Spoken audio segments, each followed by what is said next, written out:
Hello everyone, thank you very much for joining this live webinar on how to boost your happiness at work in challenging time. I cannot see you, I cannot hear you, but hopefully you can see me and you can see my slides. We are going to interact with each other quite a lot. I will tell you how in a minute. If you have any questions, please let me know in the Q&A session. We'll have time at the end of the webinar to answer all of your questions. So let's start and let me present myself very briefly. My name is Aurelie Litynski. I am a Chief Happiness Officer and the founder of Happitude at work. Usually when I present myself as a Chief Happiness Officer, a lot of people think that my job is all about being happy every day and having fun and organizing cool events.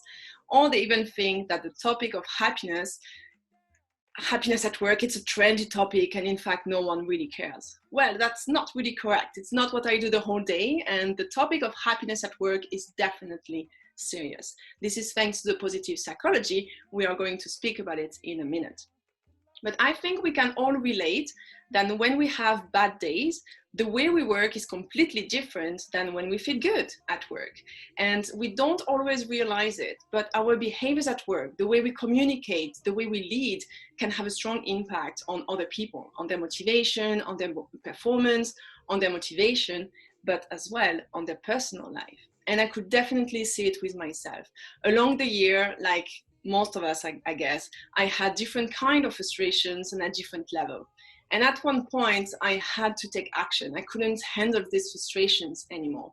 And I realized the lack of awareness in companies.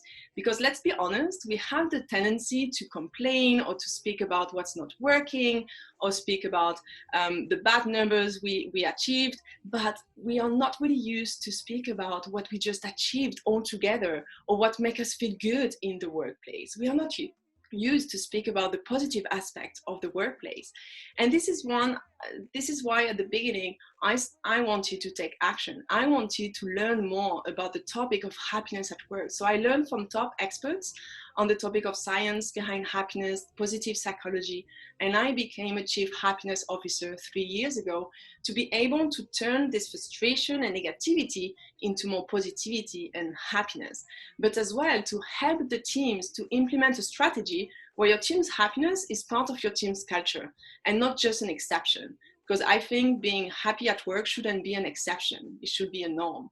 And a lot of frustrations at work could be handled much better if we had a better understanding on how happiness and positivity, on how important happiness and positivity are in the workplace. So if you have more questions, you feel free to contact me. You have my website on the slide. I am on all social media. Feel free to follow me. I am sharing quite a lot of content on a weekly basis. Yeah, feel free to contact me whenever you want. So before we deep dive into the topic, I'd like to know, how do you feel lately? Because for me, the last few months with this Corona crisis and this lockdown, it has been a roller coaster of emotions. And I would like to know, how do you feel? How are you more on the positive emotions lately, or are you more on the negative emotions? And to interact with each other, we are going to use the tool Menti. So you can just open a new internet window on your phone, on your laptop.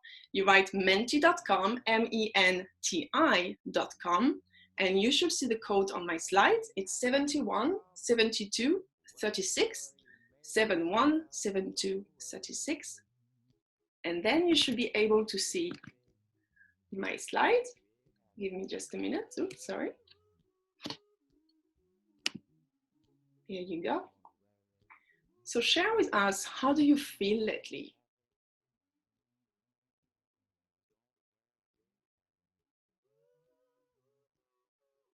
Good. I give you 1 minute.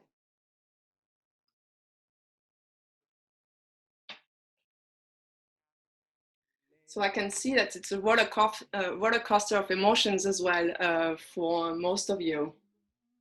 But most of you feel quite good. And it's very important to ask yourself, how do you feel? If you're more on the positive emotions, be aware of it, appreciate it, be grateful for it.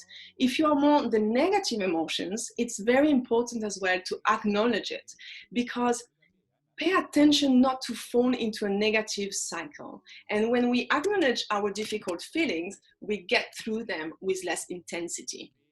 So accepting your feelings help you to take action. This is extremely important. And it will be the same when we go back to the office. You know, do not expect to go back to normal. It's going to be a new start after this crisis. So we'll have to adapt. We'll have to accept the differences, and we'll have to respect as well the reactions of others. So everyone has his or her own way to deal with the situation. So do not forget, when we acknowledge our difficult feeling, we get through them with less intensity. It's better for us, it's easier for us to take action. So I'd like to speak about the topic of happiness at work and to give you a short introduction on it. A lot of people think that this topic is trendy and it's quite new. It's definitely not new, but the way we see it is new. And I think because of two things. The last 20 years, a lot of things developed. A lot of companies, well-known companies, spoke about the topic of happiness in the workplace. We know that companies like Google already 20 years ago had mindfulness training. Companies like Zappos, they already 15 or 17 years ago implemented a strategy where the team's happiness and the client satisfactions were part of the culture. So all of these well-known companies started to speak about it, started to share their results and share their ideas. And it was very good for other companies to get inspired and to try.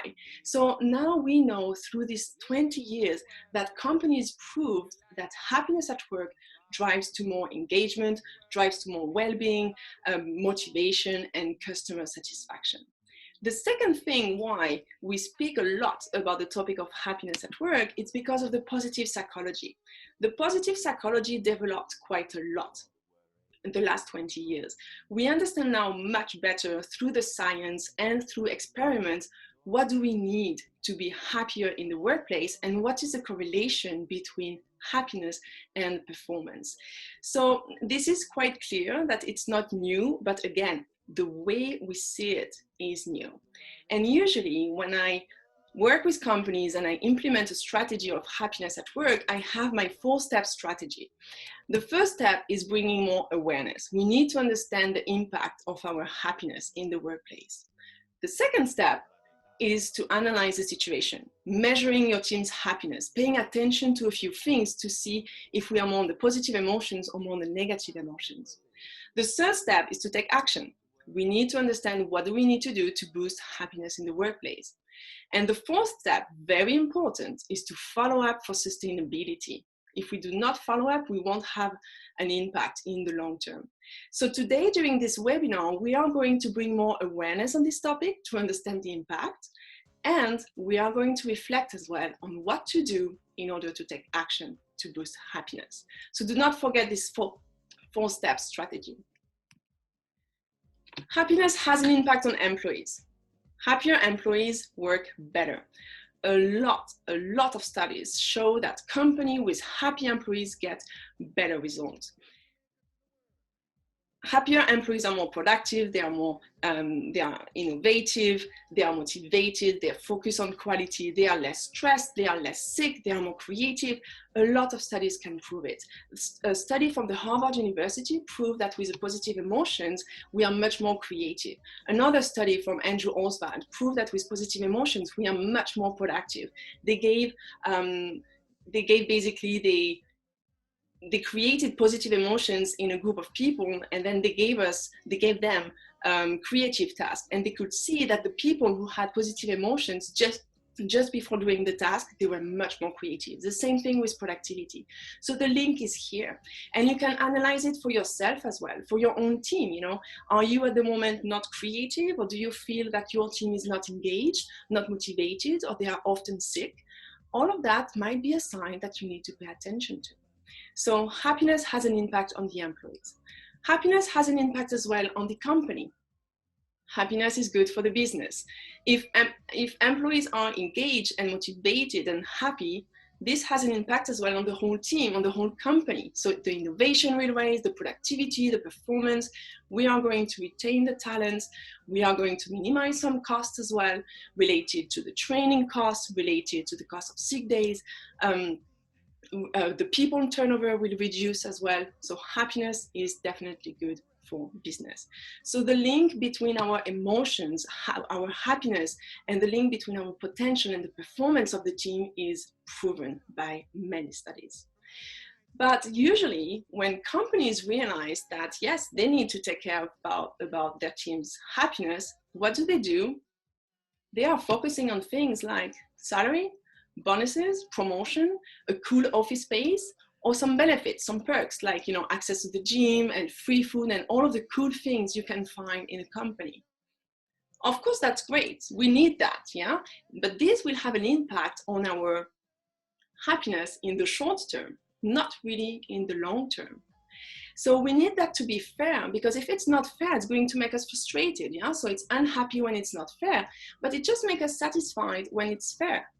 So what do we really need to be happy then, if it's not about the salary, the bonus, and the promotion, and the cool office space? Well, happiness at work is not really what you think about your job. It's how you feel about it. Yeah. So what you think about your job will have an influence on your career choices. It's more rational. How you feel about it will have an influence on your motivation, on your creativity, on your engagement, on your performance. It's more the emotional level. And I'm not saying that we should be happy all the time and having a big smile the whole day, but we should be happy most of the time.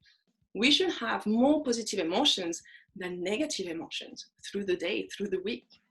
So again, happiness at work is not only about what you think, it's mostly about how you feel about it. And your happiness is your responsibility. We cannot wait for our colleagues, for our boss, for the company to make us happy. Of course, they do have a huge influence on us, but your happiness, your responsibility. You are the starting point. So you need to know what makes you feel good at work, what motivates you, what's important for you. What are the drivers that create this feeling of motivation and engagement, and even maybe show the passion you might have about your work. So you need to take the time to reflect about what makes you happy at work, because your happiness, your responsibility.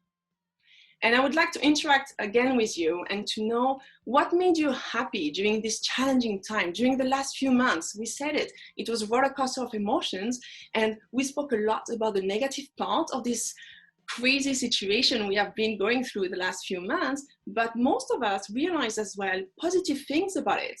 So I'd like you to reflect on that, again on Menti. I will just activate the slide. Think about what made you happy during this challenging time? Maybe something that you started to do during the lockdown, something related to family, something related to your work, but something that made you happy during this challenging time. If you just join us, you can go on Menti, it's menti.com. You see the code on the slide at the top, 717236.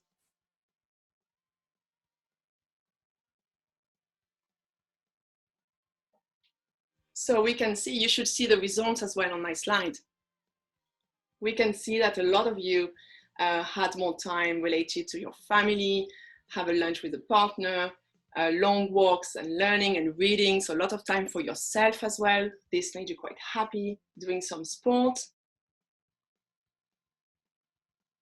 Being thankful for what I have. Yes, very important to be grateful, to realize what we have. Time with my family.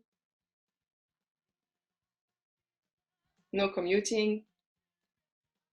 Being able to set priorities. So we had time to reflect. So you see, it's extremely important to reflect time to time on what made us happy, even though we are going through a challenging situation, because we need to see as well the positive side of it. And I would suggest, I would really encourage you to make this habit, or to make these things you did a new habit, yeah? To make it a new ritual when you go into your new way of working, because anyway, now it's going to be different. Before the lockdown and after the lockdown, it's completely different. So we are going to start going back to work, going back to the office, and we need to realize as well what made us happy the last few months, and use this to make it a new habit, to make it a new ritual. And I would like you to I really encourage you to do this exercise from time to time, because we need to train ourselves to see the positive side of a challenging situation, because we do have a tendency to look at the negative things. And this is because of our negativity bias. The negativity bias is that we have a tendency to remember more the negative emotions than the positive emotions. And the negativity bias is mostly controlled by the part of our brain called the amygdala. The amygdala is situated in our primitive brain, so it's a very active part. Yeah, it's here, it's very active. It sends us a signal whenever something is negative or when we have to be aware of a danger or a risk. So our brain, by evolution, has been set in a way that we automatically needed to focus on the negative. We needed to see the danger and to remember it. It's an instinctive reaction, yeah? So I think it's extremely interesting in the context of the workplace, because despite having a lot of positive experiences through the day at work, often we will still remember the negative one. So it's important to be aware of it, because the good news is that we can train and we can practice our negativity bias to see first the positive. And studies prove that with a positive attitude, our brain is 31% more productive. 31% more productive. It's quite a lot, I think.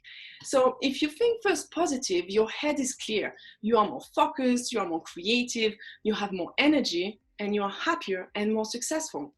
There are a lot of experiments out there to prove that there are ways to train ourselves, to train our brain to think and to act with more positivity.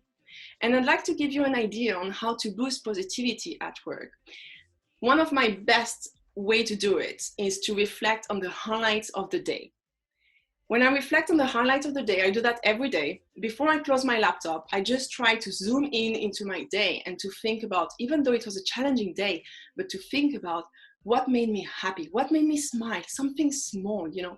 Try to remember, try to train yourself to express and to share your highlights of the day. Many ways to do it. This company, they are doing it once a month for a week, and then on Friday they get together and they reflect on the highlights of the day. You can do that virtually at the moment with your teams. You can do that at the beginning of a call, at the beginning of a meeting. You can do that through a virtual coffee break on Friday or on Thursday afternoon, and reflect. Ask them, ask yourself, and ask your colleagues, what was the highlight of the week or the highlight of the day? I do that as well with my kids every night, and they love it. It really trains ourselves, train our brain to think about the good moments we had at work. So I really encourage you to start doing it on a professional side and as well on a personal side, because it really helps you to basically boost your positivity at work and in your life. And research shows that taking the time to experience gratitude can make you happier and even healthier. So why is it so important to create happy or to create positive emotions at work? Well, positive emotions lead to positive outcome.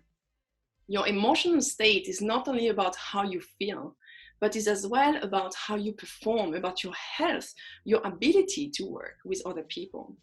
And feeling good is not only something nice to have, but it's something crucial we want in the workplace. This is a basis. This is a basis to be engaged and to be motivated at work, because again, it's more the emotional level than the rational level. So there is a study from Barbara Fredrickson. She is an expert on the positive psychology, and she found that positive emotions lead to positive outcomes. You opens your mind, basically. You see the big picture when you have positive emotions. We are more open to other things. We open our awareness and we see more possibilities, and we are more creative. Positive emotion has an undue effect on negative emotions, meaning that if you have a negative emotions, if you are frustrated at work because of whatever the reason, then right after, if you have a positive emotions, then your positive emotion will have an undue effect on the negative emotions. So the negative experience won't affect you as deeply or as long as it would have. So it's a good trick to know. If you are frustrated about something, then create a positive emotions just after. Do something you enjoy. Call a colleague, have a coffee, have a virtual coffee with your colleagues to have a laugh. And then it will have an undue effect on your frustration, on your negative emotions. Then over the time, she proved that having positive emotions, we are stronger, we are more resilient, and we are more socially connected. So you can see having positive emotions at work is something we want. This is the basis of a lot of things.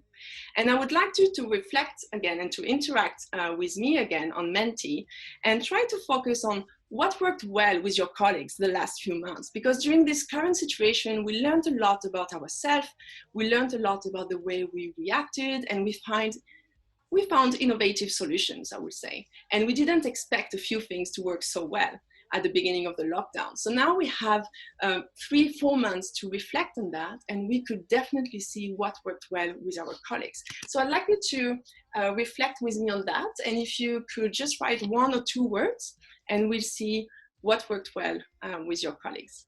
I'll give you 1-2 minutes to do that.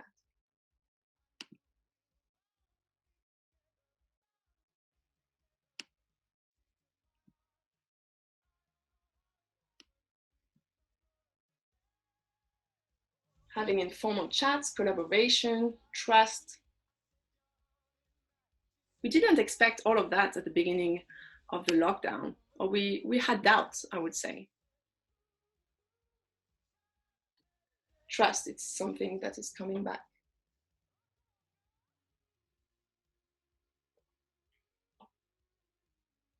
Communication, understanding, working together. Very good.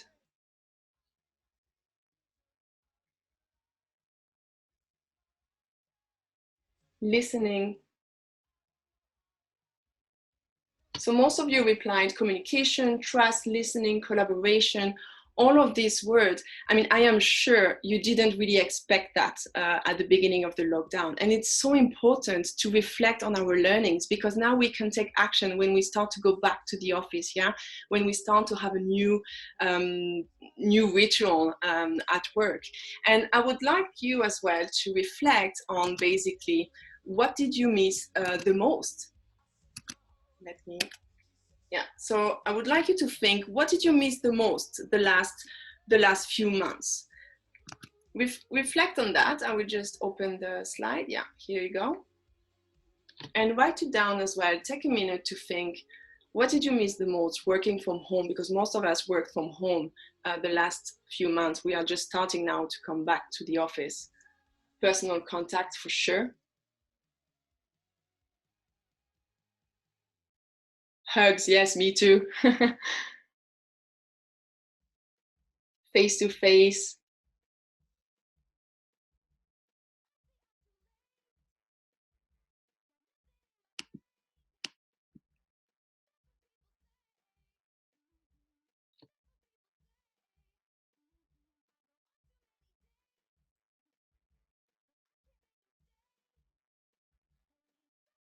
So it's quite clear that we missed people. What's the difference between working from home and working in the office? It's people, yeah? And until now, we were used to be surrounded by people in the office, but a lot of us didn't realize the power of being surrounded of people. And I would suggest you to take more time with your colleagues when you start going back to the office, because it is important to realize the power of being surrounded by people. Let me just go back to my slide here. Sorry. There you go. So it's very important to realize the power of being surrounded by people. Take action when you start to go back to the office. Use the people around you, you know, get to know them. Work on your collaboration. Work on boosting relationships in the workplace. Because if you get along, you trust each other much better. And if you trust each other much better, you work together much better. So having good relationships in the workplace, it's something we want to boost happiness at work. It's something we need to get along with our colleagues. Good. So now that we spoke about, you know, bringing more awareness on this topic of happiness at work, I'd like us to reflect on how to take action. Because if you remember my 4-step strategy, we had bringing more awareness, then we had analyzing the situation, and then we had taking action. And we need to reflect on how to take action to then actually do it. So in details, we all need different things. to be happy in the workplace. What I need to be happy, it's not really the same thing that what you need to be happy. In details, it's different. However, overall, most of us, we need the same kind of things. And when we look at studies and the research, we found that basically we need to work on two big areas to create a happier environment at work. What do we need? We need to have a feeling of achievement, and we need to have good relationships in the workplace. What do I mean by feeling of achievement? I mean making an impact, knowing that your job is important, having a personal development, seeing your learning curve, having good appreciation and recognition and positive feedback. All of that is so important to boost this feeling of achievement. But we need as well to be proud of what we do. And we need to understand the mission and the purpose of the job we are doing. We speak a lot about the purpose of the company, but let's try to speak about the purpose of the team, the purpose of the project we are working on, because this will boost as well our feeling of achievement. So all of that, giving positive feedback, having appreciation, recognition, making an impact, knowing that your job is important, all of that will boost your feeling of achievement. And this is something we want to be happy in the workplace. What else do we need? We need to have good relationships at work. So we need to have this sense of belonging. We need to know that we belong to the team. We need to get along with our colleagues, to have a good relationship with our managers, to have an open and good communication with everyone around us at work. We need as well to be grateful, to show gratefulness and empathy and kindness. All of that is crucial at work, and it's so easy, but we are not doing it enough. We need to trust each other, and this will help you to trust each other, by the way. And we need to have fun together. So you see, try to focus on these two things. Try to focus on boosting this feeling of achievement and having good relationships at work. I think it's like in our personal life. We need to see that what we do matters, and we need to be with people that we like, that we love. At work, this is the same thing. We need to see that what we do matters, we need to do a great job, and we need to be surrounded by great people. So these are the two things we need to focus on if you want to bring more happiness in the workplace. And I'd like to give you some ideas on how to boost the feeling of achievement. What I normally recommend companies is to celebrate successes, because we are used to celebrate success, but only once or twice a year, yeah, the Christmas party or the town hall event. But we don't do it on a regular basis. And you need to find your own way to celebrate successes. It can be having a board like this one in the company, or it can be as well, we can do that virtually, not a problem. Do it every week or do it once a month. But, you know, engage with your colleagues, engage with your team, and reflect on small and big successes that you achieved. Because again, we are used to see what we still need to do, but we don't really reflect on what we just achieved. And that's important in the context of the strategy of the happiness at work. So celebrate successes, find your own way. You can have a success wall, you can have a flip chart and sticky note. You can do that online. There are a lot of tools to do that. You can start a meeting with that. You can do it over a virtual coffee break. Find your own way, but basically remember to focus and to celebrate on your success, on what you achieved on a regular basis. Let's not wait the end of the year to do that. How to boost our relationships at work? This is proven that giving a random act of kindness will have a significant boost on your own happiness. So there are many ways as well. I try to find some ideas based on the virtual world that we are in at the moment, but basically just send an email, send some flowers, send, you know, many ways to send a random act of kindness. And when we do something nice and surprising for coworkers, surprises bring even more emotions, yeah? So when we do not expect something, we have even more positive emotions in our body, we feel it. So this has a more important impact. Then best practice sharing, many ways to do that. At the moment, a lot of companies are doing lunch and learn sessions. Either they invite someone external, or they ask as well in the company if someone would like to share an expertise, or if someone would like to do some lunch dating through the camera, and you know, they have lunch or they have coffee together to learn what they are doing. So many ways to do a best practice sharing. And as well, you can use internal social media. your internal communication platform. Share your ideas, share what you are doing on a daily basis, share anything related to your job, related to your daily routine. But there are many, many ways basically that you can share what you are doing to get closer with your people, because now we don't really see physically our colleagues. So we need to find ways to share what we are doing in order to get closer to each other, to share, to share a lot of things basically. Good. Now I would like you to reflect on what can you adapt and what can you change to boost your happiness, to boost happiness in teams, basically. So based on your main learnings, based on what you just reflected and what you just learned on boosting the feeling of achievement and boosting good relationship, I'd like you to think about what can you do, what can you adapt when you go back to the office, when you start tomorrow morning, you might have an idea. Think about what would you do to boost your team's happiness.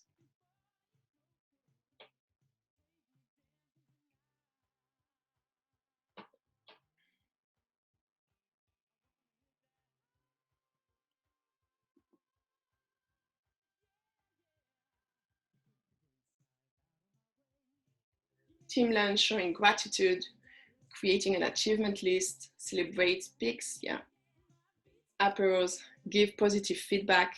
Giving positive feedback will boost your feeling of achievement and will boost relationships at work, because you are sharing emotions, you are sharing something. So this boosts relationship as well at work. It's very powerful.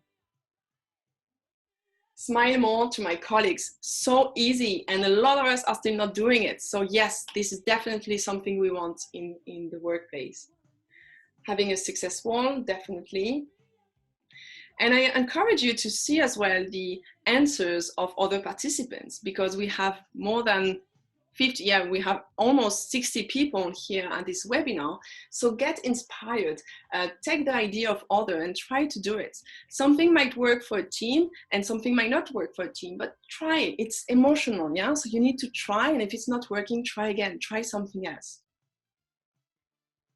Share frustration. Set boundaries. Yes, this is definitely important, because again, in the topic of happiness at work, it's not about being happy every time, but it's about analyzing the situation and finding a way to have more positive emotions than negative emotions along the day. Share my outcomes with my colleagues.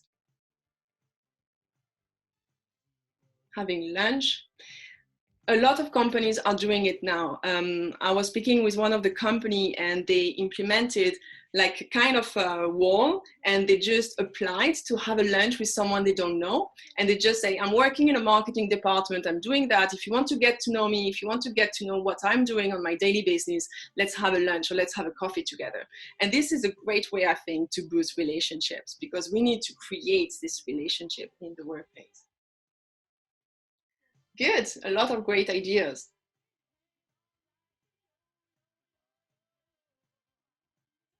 Take time and chat with your colleagues. So again, remember and realize the power of being surrounded by people. So here you can definitely see all the ideas of the other participants. So get inspired to implement a few things tomorrow morning when you go back to the office. And do not remember to boost this feeling of achievement and good relationships in the workplace. Very good. Let me just go back here. So something I want to say as well is that there are a lot of things we can do on our level. There are a lot of things we can do to inspire others, but we need, if we want to achieve sustainable happiness, we need to have leaders on board. Let's not be naive, if we want sustainable results, we need the whole company, we need leaders to be on board, because leaders are one of the main factors to make the employees happy or unhappy. Most of the employees are saying that the most stressful moment at work is when they spend time with their manager. That's unbelievable. So if you, as a leader, you are more on the negative emotions, it's going to be contagious for the whole team, because emotions are contagious, especially the negative emotions. So it's something we want to be aware of. We can do a lot on our level. We can inspire a lot of people, but at one point, if we want sustainable happiness, we will need the leaders on board. And leaders need to learn how to lead with more happiness. You need to learn how to lead with more happiness. This is crucial if you want to implement a strategy of happiness at work, in the workplace. So you can see that basically implementing a strategy of happiness at work, it has to be done step by step. It's a step-by-step approach, and it has to be done in a structured way. So today, I hope you got inspired to follow some steps in order to bring more happiness within your team. So first, do not forget, bring more awareness, understand the impact, speak about the impact on employees and on the company, analyze the situation, measure your team's happiness, pay attention. There are a lot of things we can start to pay attention to see if our teams is more on the positive emotions, yeah, on the happiness, or more on the negative emotions, more frustration, yeah. Take action. Do not forget to boost this feeling of achievement and boost relationships in the workplace. It's something I'm going to repeat again and again because it is so important. Again, in details, we don't need the same thing, but overall, we all need to have a feeling of achievement. We all need to receive positive feedback, recognition, appreciation, having an impact, and we need to get along with our colleagues. We need to get along with our manager and our colleagues, and have an open communication. And the last thing, be active. Try new things. If it's not working, it's okay. Try something else, but follow up. Follow up for sustainability. This is crucial if you want to implement a strategy of happiness at work, and if you want to have impact on the long term. And believe me, you will see the impact, the positive impact on the potential of the people and on the performance of your teams. So again, the topic of happiness at work is not new. The way we see it is new, and it is something crucial we want in teams, for the teams to be more productive, more motivated, and more creative. So I think we can open now the Q&A session, so we can spend a bit more time to speak about what you would like to ask me. If you have any questions about the presentation, about this topic, I am here to answer your question. Let me just check. How can you measure happiness of your team? From Patricia. Well, this is a whole topic, so I will need another hour to speak only about that. But basically, there are many ways to do it. First, like I said, your happiness is your responsibility. So you need to start with yourself. You need to analyze, you need to measure your happiness. Yeah. So there are a few things you can ask yourself: if what you need to be happy, what are your drivers to be more engaged and motivated. The second, there are some numbers you can start to pay attention to. For example, the number of sick days in the team, the number of people turnover. All of that, you can start to track these numbers and to see the evolution of these numbers. So if a lot of people are sick all the time, if a lot of people basically are leaving the company, this might be a sign. And then you have to pay attention to the interactions of the people, to their feelings, to how they behave. There are a lot of things we can start to pay attention to. And if you track them, you can measure basically if they are more on the positive emotions or more on the negative emotions.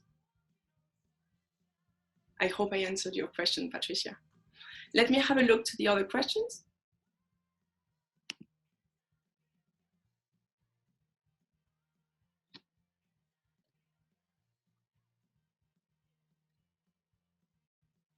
Give me just a minute. Will your slides be available at the end of it? We are recording the webinar, so you will have access to the replay, basically, so you can see the slides there. Would you recommend to implement positive psychology tools in a team that is full of conflict? Well, this is a tricky question. When a team has a lot of conflict, when you are more on the negative emotions, you cannot change the people. You cannot make people happy like this. what you can do is to inspire them to follow you on this journey. So I would say if you are in a team where there are a lot of conflicts, try to lead by example. Try to show what does it mean to bring happiness in the workplace. Start to bring awareness. I would start here with more awareness. Speak about these topics. Share some articles. Share some powerful quotes. Share some ideas. Basically lead by example.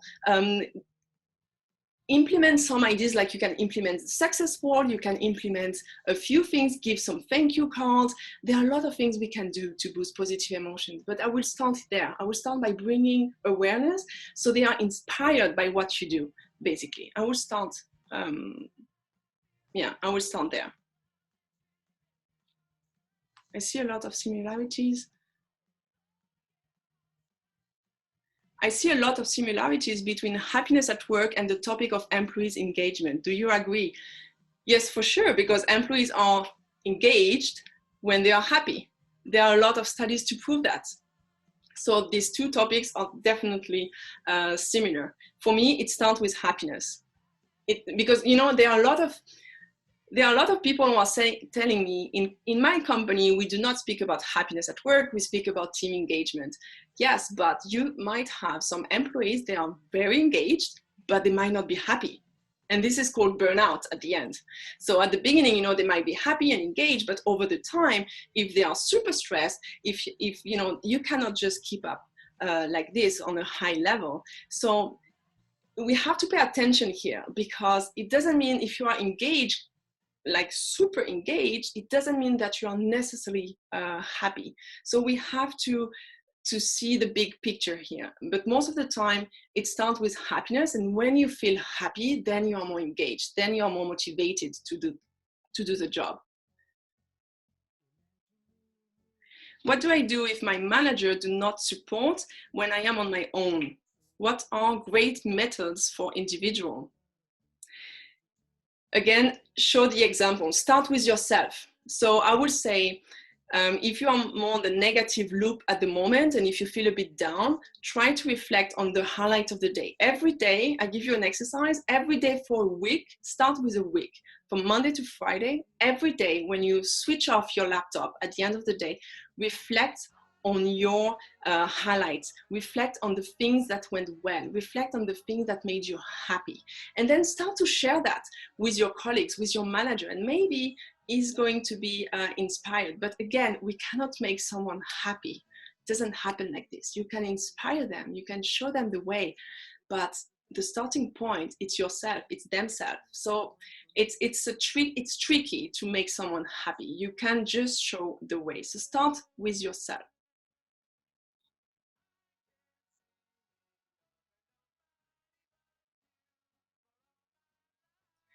You mentioned the salary, bonuses, promotion, and office space for a short-term boost of happiness. What do we concretely implement to have long-term results?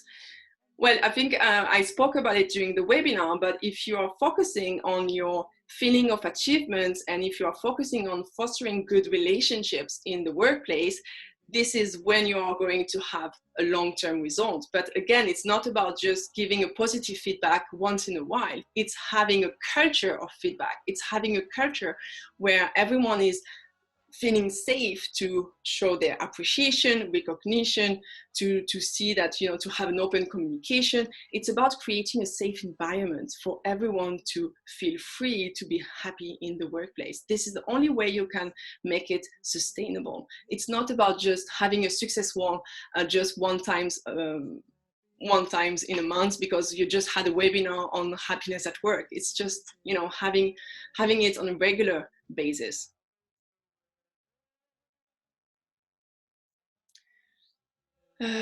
What else do we have here?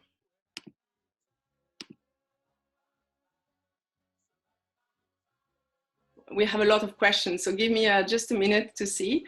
How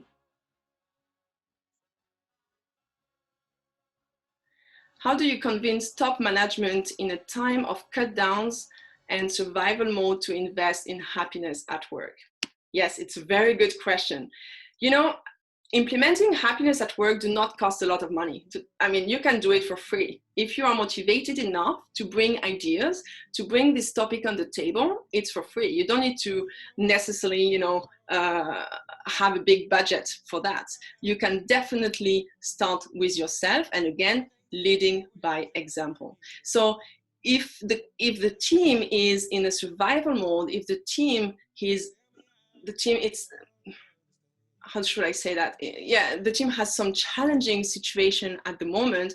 I would just say, concentrate on giving positive emotions. Concentrate, because emotions are contagious. Yeah. So it's not because, we are in a challenging time that we cannot be happy and positive about a few things. So try to zoom in on the things you can celebrate, on the things you can be happy about. Bring more positive emotion in this kind of teams.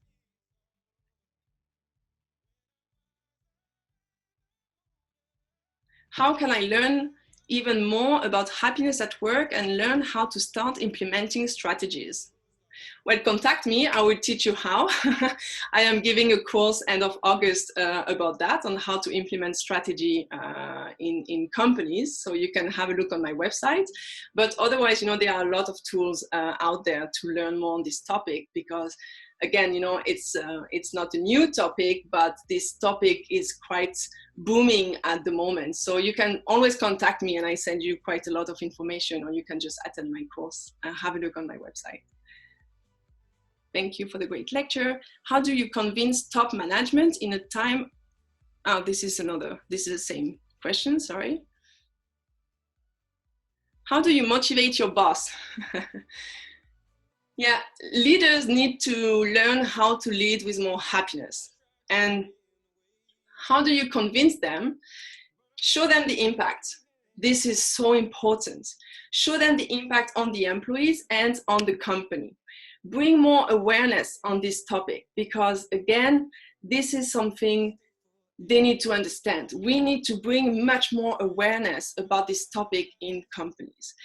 You can explain the 4-step strategy, that you need to bring more awareness, you need to analyze the situation, we need to take action, and you need to follow up for sustainability. Explain them as well that, having an unhappy workplace hurt people and it's wrong. So it's an ethical argument as well. They need to understand that. And if they are clever, they are going to understand it. And yeah, show that it can be cheap. It can be, small things. Like, we do not realize that just giving positive feedback and recognition and appreciation, it's all for free. But in most companies, we are not doing it enough. So let's concentrate on that for the starting point. So I would say, bring more awareness, convince your management to pay attention to their emotional energy as well, because emotions are contagious, and the 4-step strategy to convince them. What else do we have?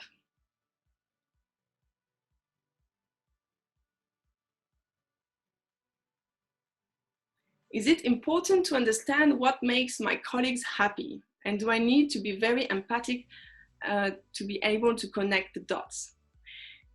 It is very important to understand what your colleagues need to be happy at work. I didn't speak about it now, but usually when I measure teams' happiness, like I said, we always start with ourselves. So I do an exercise of knowing what's important for yourself. So you need to reflect on your own definition of happiness at work, basically. And I always say you need to know as well the definition of your colleagues' happiness, because you might understand how they are working. If you know what's important for them, if you know what they need to be happy in the workplace, you might understand the way they are working. And this is extremely important. Have a discussion. You can even do the next topic for the virtual coffee break on Thursday afternoon, on Friday, can be about the topic of happiness at work, and everyone can share what will you need, what are your drivers that you need to be more engaged and more motivated in the workplace, and have a board and make it visible, because we need to understand what everyone needs to be happy at work, to find a common sense and to find a common goal on what can we do to improve the team's happiness, not only our happiness, but the team's happiness. Very good question. Good, I think.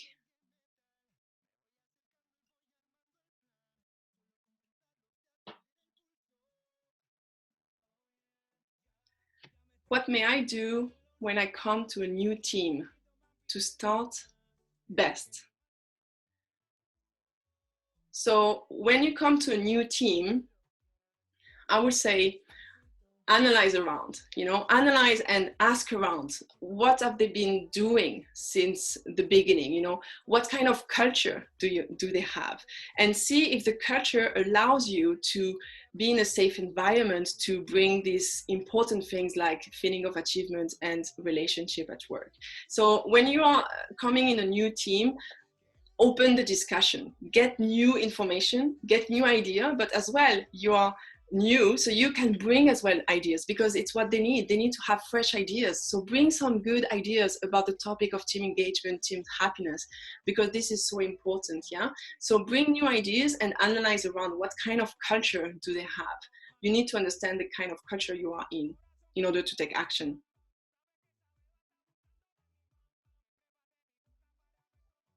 Good.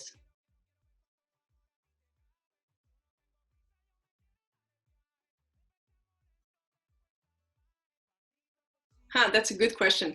Should I use the empirical evidence and hard facts to convince my boss? The risk might be that happiness becomes a cash machine. Yes and no. It depends on your boss. If your boss needs to have some hard facts, then there are a lot of studies out there. You can bring them the study and explain, listen, this and this and this is proven, it's working.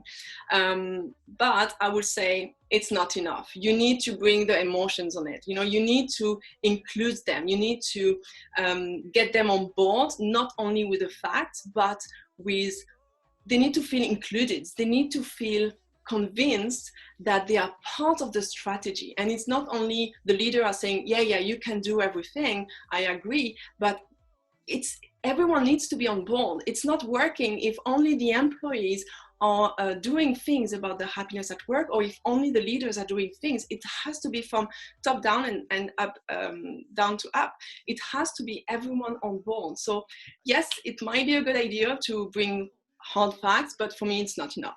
They need to feel included. They need to be part of the project, part of the strategy.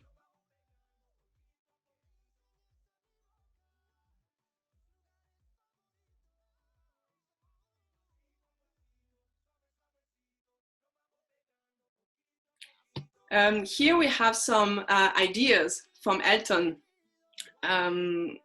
She's saying it's not really a question, but just sharing the results I've got after lots of research on how to improve employees' well-being. And I'm not sure you can see the question, so I'm going to read what she says.